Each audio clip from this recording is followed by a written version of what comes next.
Snow fell like quiet apologies from the sky, soft and relentless, the kind that made Christmas Eve feel heavier instead of magical. The bus stop was almost empty, decorated with fading green garlands and a few tired yellow lights that blinked like they might give up any second. That was when she saw them. An elderly couple sat hunched on the cold metal bench, their shoulders bent inward as if the world had folded them in on themselves. The man stared straight ahead with empty eyes, his hands clenched together to stop their shaking. The woman leaned against him, her head resting on his shoulder, her face pale and exhausted. Beside them sat an old, battered suitcase, its corners cracked, its leather worn thin by decades of use. A few feet away, a young widow stood frozen in the snow, her heart pounding as she realized something was terribly, painfully wrong. Before this story unfolds any further, if you believe in kindness, second chances, and the quiet power of doing the right thing even when it's hard, please take a moment to like this video, comment your thoughts, share it with someone who needs hope, and subscribe to the channel. Your support helps stories like this reach hearts that need them most. The widow's name was Clara. She was 32 years old, a mother to a 6-year-old boy named Ethan, and this was her third Christmas without her husband. Loss had reshaped her life into something smaller, tighter, quieter. Every decision now revolved around survival, around making rent, around making sure Ethan still believed the world was safe. That night, she had gone out only to mail a package for her sister and pick up a few last groceries. She was tired, her coat too thin, her hands numb, and her thoughts fixed on getting home before the temperature dropped even further. But something about the couple stopped her. It wasn't just their age. It was the stillness around them, the kind of stillness that comes when people have waited too long and no longer expect anything to change. Clara watched as a bus passed without slowing down. The elderly man didn't even lift his head. The woman tightened her grip on his arm, as if bracing for disappointment she had already accepted. Clara's chest tightened. She told herself it wasn't her business. She had her own problems. Her own grief. Her own child waiting at home. But grief recognizes grief, and abandonment has a way of calling out to those who have felt it before. She took a few steps closer, then stopped again, fear and responsibility pulling her in opposite directions. Christmas Eve was dangerous in its own way. Shelters were full. Buses were delayed. And strangers could bring trouble.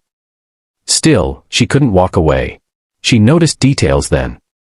The woman's shoes were thin, not meant for snow. The man's coat had a torn sleeve held together with mismatched stitches. Their suitcase had a faded tag with a name barely visible, as if it had once traveled the world and now had nowhere left to go. Clara imagined them younger, stronger, full of plans. She wondered how people like this ended up forgotten on a bench while the rest of the city rushed home to warmth and celebration. A sharp wind cut through her coat, and she imagined how it must feel against bones that had already carried too many winters. Her mind went to Ethan. To how he still waited by the door every evening, half hoping his father might somehow come back. Clara swallowed hard. She had promised herself she would raise him to be kind, not bitter. To help others when he could. What kind of example would she be if she turned away now? Her heart made the decision before her fear could argue. She stepped forward, her boots crunching in the snow, and stood in front of the couple. They looked up slowly, surprise flickering across tired faces. Clara didn't know what she would say yet, only that she could not leave them there. The woman's eyes filled with something like cautious hope, the kind that comes from being disappointed too many times. The man's jaw tightened, pride and exhaustion mixing together. Clara gestured gently toward the bus shelter, toward the cold night, toward the empty road. Whatever had happened to them had stripped them down to endurance alone. Clara felt suddenly small and unprepared, but she pressed on. She thought of her apartment. Tiny, cluttered, far from perfect. But it was warm. There was soup in the fridge. There was a couch. There was a child who still believed Christmas meant miracles. As Clara weighed the consequences of what she was about to do, memories of her own lowest moments surfaced. The nights she had cried silently so Ethan wouldn't hear. The mornings she had counted coins on the kitchen table, praying they would be enough. The days she had signed paperwork she barely understood just to keep a roof over their heads. She knew what it felt like to be one disaster away from losing everything. Looking at the elderly couple, she realized they were already past that point. They weren't waiting for a bus anymore. They were waiting for someone to see them. Snow began to fall harder, thick and blinding. Clara made her decision. She took out her phone and checked the time. The last buses would stop running soon. Even if one came, where would the couple go? She imagined them wandering station to station, bench to bench, until morning came or didn't. A deep, steady resolve settled in her chest. This was not a night for half measures. This was Christmas Eve. And no one should be alone like this on Christmas Eve.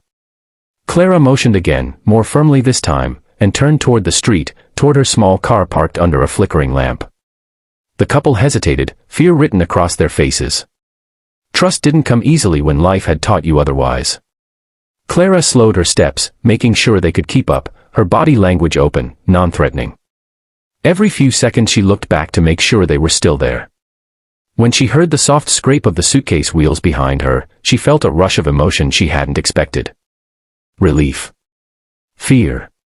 Responsibility. Hope. All tangled together.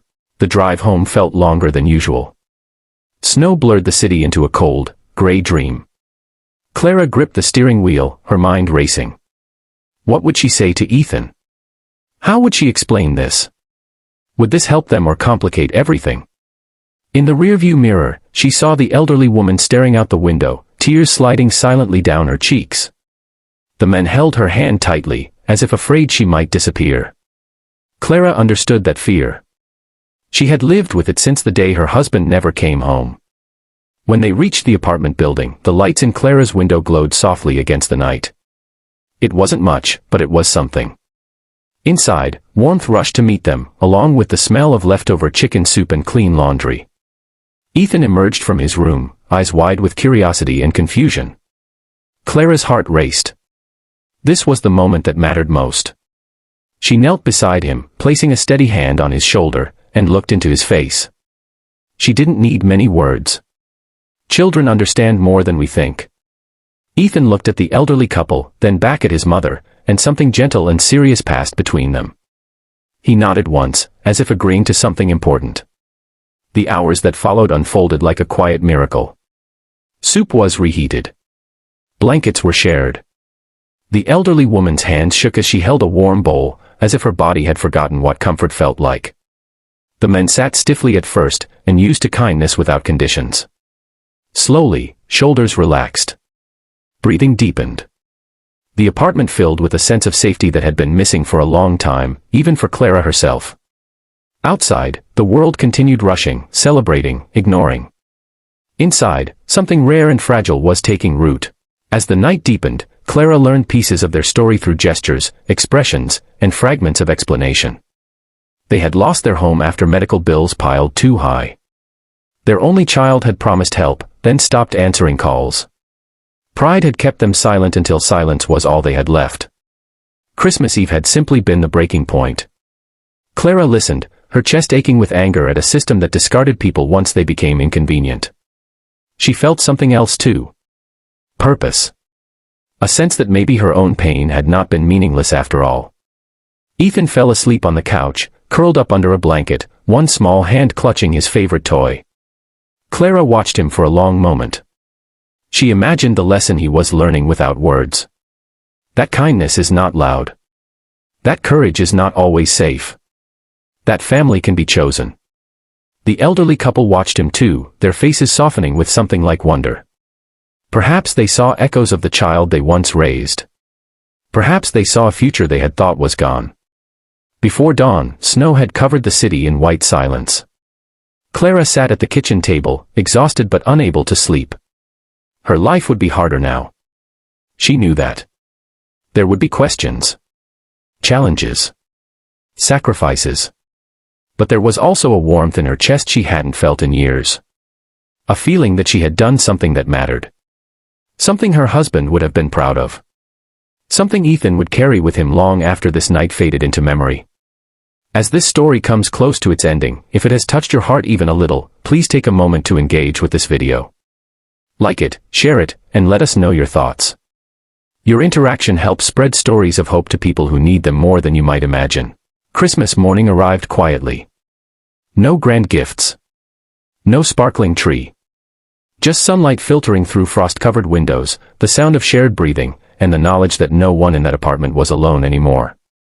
Clara made simple breakfast while the elderly couple sat together, holding hands, their eyes shining with gratitude too deep for words. Ethan laughed softly at something small, and the sound filled the room like a blessing. Before the story ends, we have one special request. Please comment below with a single word that represents what this story made you feel. Your words matter, and they remind others that kindness still exists. Clara didn't know what the future would hold. But she knew this. On the coldest night of the year, she had chosen compassion over comfort, courage over fear. And in doing so, she had given 3 people, and herself, something priceless. Not just shelter. Not just warmth. But the belief that even when the world abandons you, one act of kindness can change everything.